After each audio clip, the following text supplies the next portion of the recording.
2024 के चुनावी रण में बीजेपी को उम्मीद के मुताबिक सफलता नहीं मिली। पार्टी नेतृत्व ने इस बार एनडीए के लिए 400 पार का नारा बुलंद किया था। हालांकि भाजपा को 240 सीटों पर संतोष करना पड़ा। इस तरह 543 सीट वाली लोकसभा में बीजेपी बहुमत के आंकड़े से दूर रह गई। हालांकि एनडीए गठबंधन बहुमत हासिल करने में सफल रहा है। इसमें अहम रोल जिन पार्टियों ने निभाया उनमें टीडीपी के मुखिया चंद्रबाबू नायडू का नाम बेहद अहम है।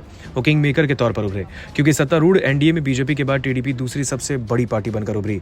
उसने इस चुनाव में 16 सीटें हासिल की हैं। तीसरे नंबर पर जेडीयू है, जिसे 12 सीटें आई। इस तरह सीटों के समीकरण को देखें तो एनडीए की सरकार के गठन में भाजपा को टीडीपी के साथ साथ नीतीश कुमार की जेडीयू पर निर्भर रहना पड़ेगा। इस सियासी हालात में क्या चंद्रबाबू नायडू पर भरोसा किया जा सकता है, ये एक सवाल है। अगर रिकॉर्ड को देखें तो नायडू पहले भी गच्चा देते रहे हैं। क्या इस बार बीजेपी उन पर पूरी तरह भरोसा कर सकती है?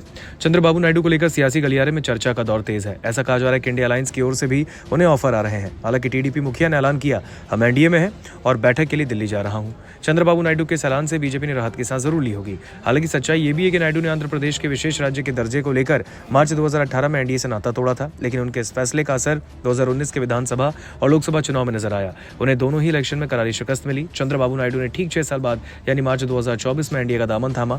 आंध्र प्रदेश में बीजेपी और जनसेना के साथ मिलकर विधानसभा चुनाव लड़ा। गठबंधन के तहत प्रदेश की कुल 175 विधानसभा सीट में से टीडीपी 144, जनसेना 21 और बीजेपी 10 सीटों पर चुनाव लड़ी। राज्य में बीजेपी के साथ गठबंधन में होने के बावजूद मुस्लिम आरक्षण जैसे मुद्दे पर नायडू ने अपना अलग रुख रखा और मुस्लिम आरक्षण की पैरवी की।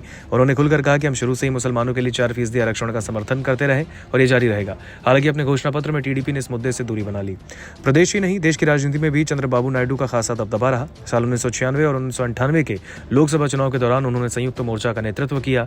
1998 में अटल बिहारी वाजपेयी सरकार को समर्थन देने से पहले वो संयुक्त मोर्चा के संयोजक थे। चंद्रबाबू नायडू जब एनडीए में आए तो उस वक्त इसके संयोजक भी रहे। उनका सियासी सफर 1970 के दशक में शुरू हुआ। वो युवा कांग्रेस में भी रहे। बाद में आंध्र प्रदेश की क्षेत्रीय पार्टी तेलुगु देशम पार्टी में चले गए। अब नए सियासी हालात में वो केंद्र की एनडीए सरकार में किंग मेकर बनकर उभरे हैं। देखना होगा उनका अगला दांव क्या रहेगा। नमस्कार, मैं हूं मानक गुप्ता। अगर आपको हमारा ये वीडियो पसंद आया हो तो इसे लाइक और शेयर जरूर करें और हाँ, हमें सब्सक्राइब और फॉलो करना ना भूलें ताकि आप देश और दुनिया की कोई खबर मिस ना करें। तो जुड़े रहिए हमारे साथ और देखते रहिए न्यूज़ 24।